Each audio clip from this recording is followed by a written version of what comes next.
This is the news in brief from the United Nations. Unprecedented numbers of children in Somalia are facing a malnutrition crisis, the UN Children's Fund warned on Tuesday. Nearly half of the under-5 population, or 1.5 million children, are likely to have acute malnutrition, 385,000 of whom will need treatment, UNICEF Somalia representative Wafa Said told reporters in Geneva.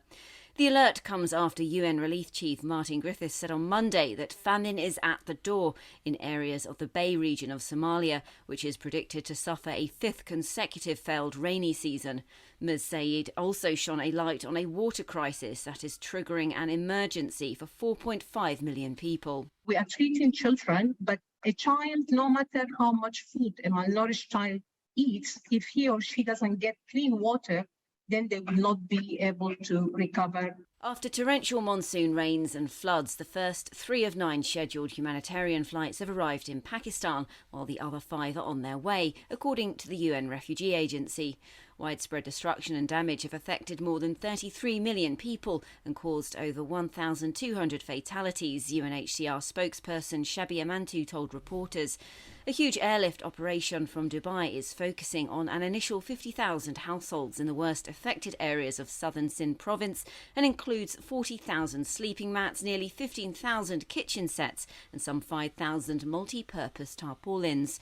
An additional 6 flights are also scheduled from Dubai for Wednesday and Thursday, and UNHCR trucks carrying tents for some 11,000 families are also on the road from Uzbekistan, with more convoys scheduled. However, with the latest Pakistan Meteorological Department forecasts predicting more rains, challenges for flood survivors will increase and nearly 500,000 displaced people may be forced to abandon their homes, warned Ms Mantu.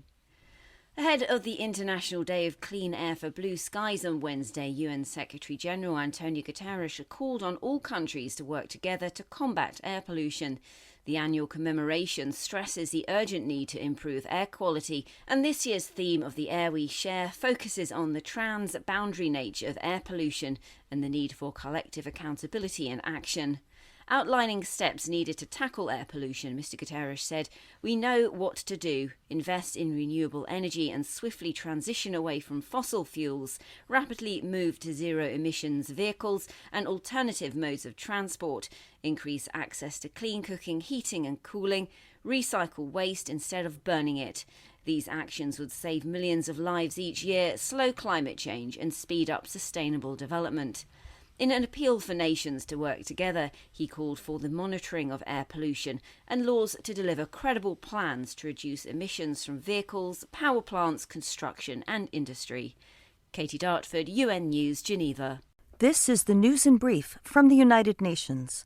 At the current rate of progress, full gender equality may not be achieved for 300 years, according to the Sustainable Development Goals 2022 report released on Wednesday. Global challenges such as the COVID-19 pandemic, violent conflict, climate change, and the backlash against women's sexual and reproductive health and rights are further exacerbating gender disparities. The report, launched by UN Women and the UN Department of Economic and Social Affairs, DESA, focuses on SDG 5, which aims to achieve gender equality by 2030, but is far from meeting that goal. As we approach the halfway mark to 2030, UN Women Chief Seema Bahaus described a tipping point for women's rights and gender equality.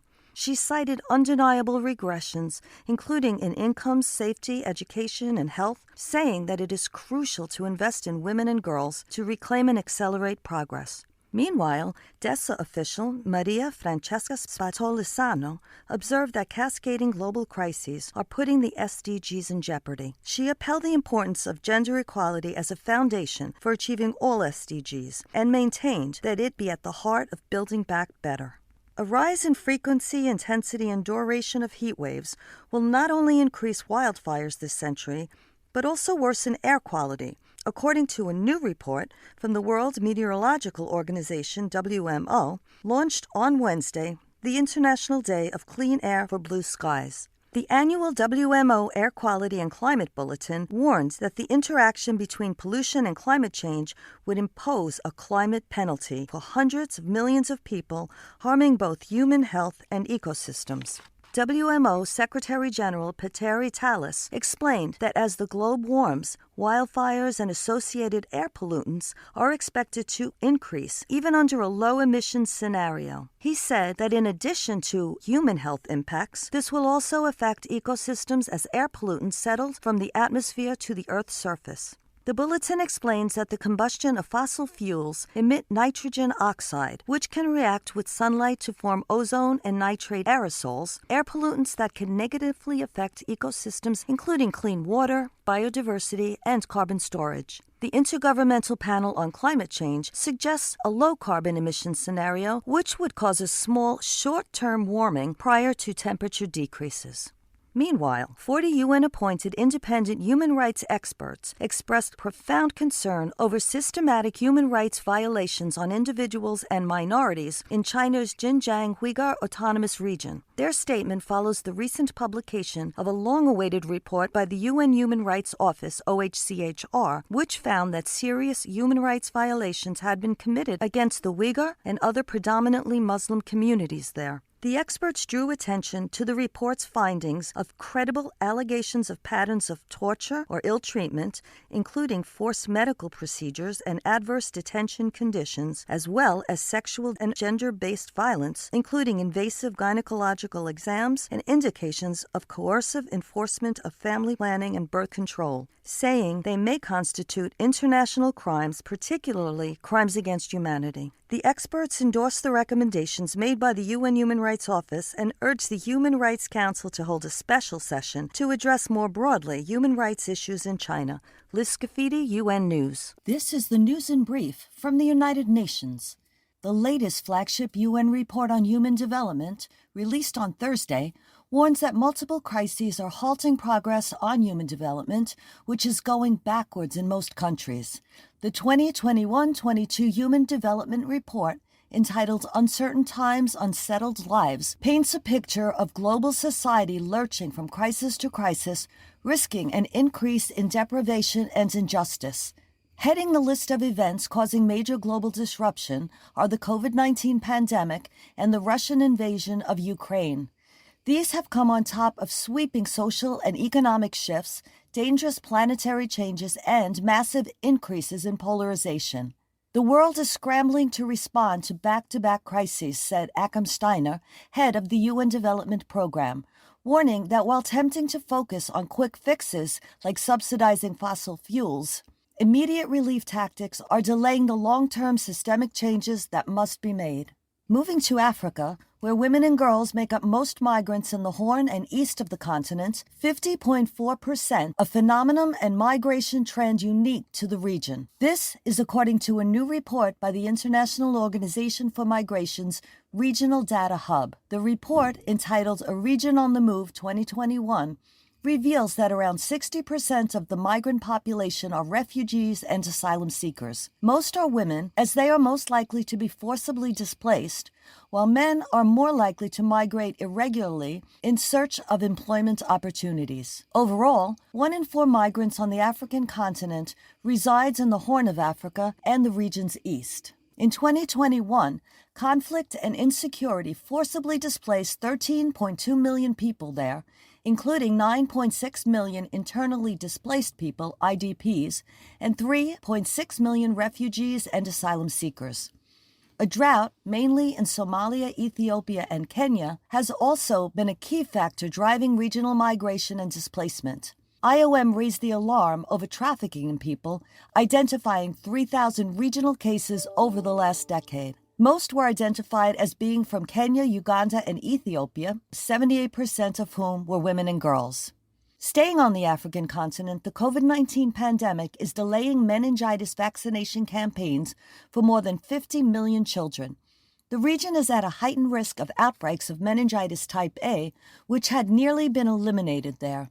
In a race against time, the UN Health Agency, WHO, and partners have launched a roadmap to stop bacterial meningitis outbreaks by 2030. But it must be rapidly implemented before the start of the meningitis season in January.